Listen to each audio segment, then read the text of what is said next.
Russia ও বেলারুশ যৌথ সামরিক মহড়ার উত্তরে শক্তি দেখালো মার্কিন নেতৃত্বাধীন পশ্চিমা সামরিক জোট নেটো।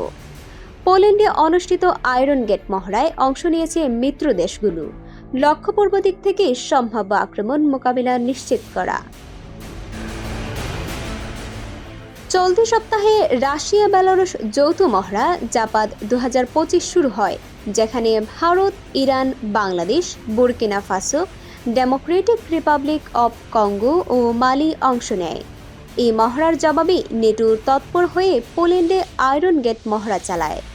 30,000 সেনা, আধুনিক ট্যাঙ্ক, হেলিকপ্টার ও যুদ্ধবিমানের মাধ্যমে পূর্ব ইউরোপে সম্ভাব্য হুমকি মোকাবিলার প্রস্তুতি নেওয়া হয়।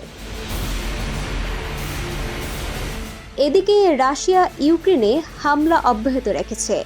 কিয়েভ জানিয়েছে, চলতি মাসে এ পর্যন্ত রাশিয়ার 3,500 ড্রোন ও প্রায় 200 রকেট হামলা চালানো হয়েছে।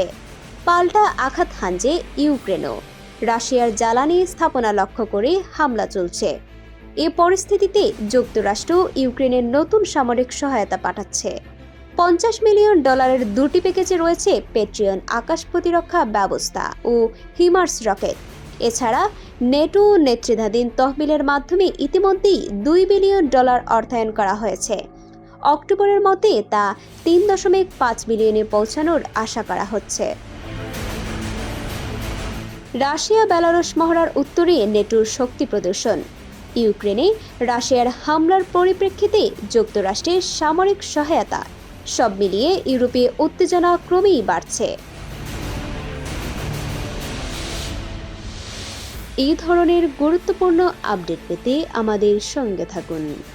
বিজিএন টিভি 24 সংবাদ, যেখানে বিশ্বস্ততা সেখানে।